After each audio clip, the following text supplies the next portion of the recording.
A gente tem uma novidade para vocês. Temos chamadas dos alunos na videoaula. Então, vocês têm que observar a descrição do vídeo para responder a chamada e não levar falta, certo?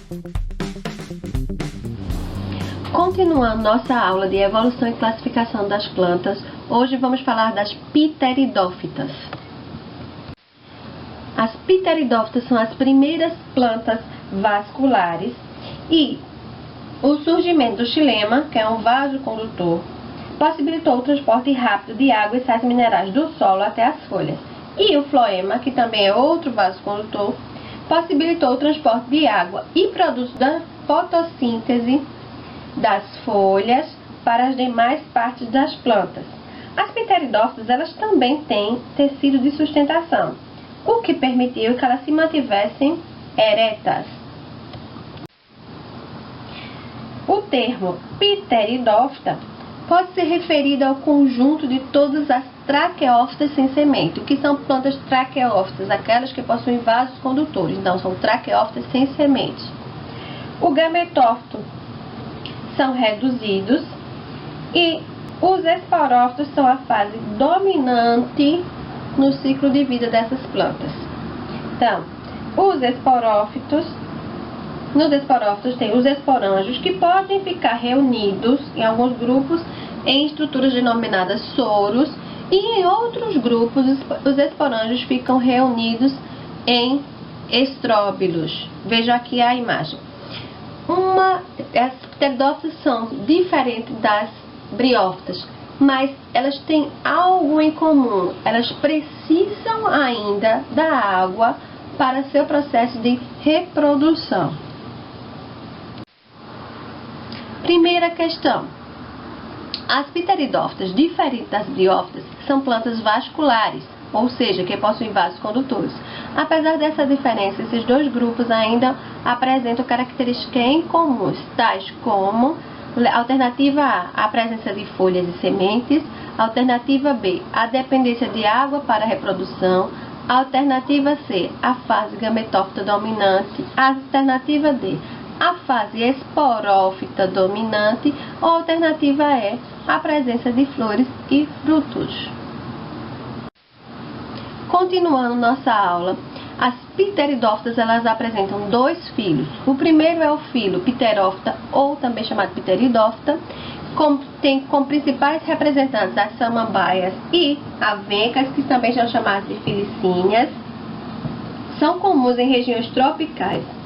As folhas jovens das filicíneas formam os báculos. Essa designação decorre da semelhança com bastões altos de extremidade recurvada. Vejam a imagem ao lado. E os esporângios ficam localizados em soros. As samambaias arborescentes podem apresentar na base do seu tronco ereto uma trama de raízes adventícias, que são raízes que partem do caule, e podem alcançar grande volume. Essa trama, essa quantidade de raiz é conhecida popularmente como xaxim, muito utilizado antigamente na fabricação de vasos para algumas plantas ornamentais. Utilizava de vasos para colocar as orquídeas. Então, o uso irracional, o uso exagerado desse xaxim causou a diminuição da população naturais dessas espécies. E por isso o xaxim é proibido hoje para uso. Então, o exemplo de samambaia arborescente é a samambaiaçu. O segundo filo das pteridófitas é o filo Lycopodiófita, ou também chamado Lycófita. Agrupa os gêneros Lycopodium e Selaginella.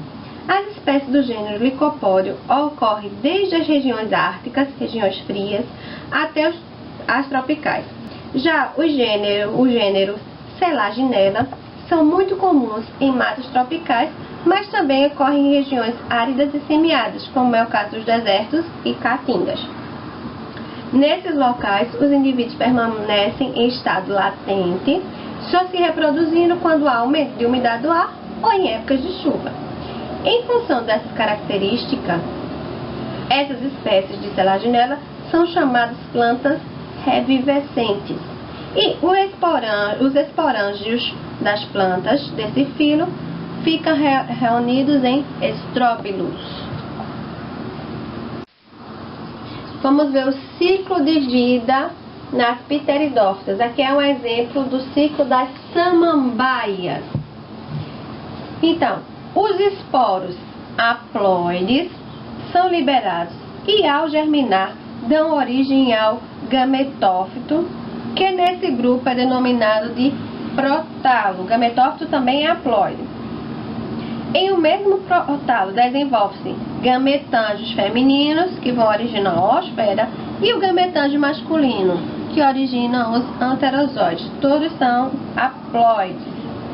Depois da fecundação da oosfera pelo anterozoide, forma-se o embrião, também chamado zigoto diploide, que dará origem ao esporófito, reiniciando o ciclo de vida.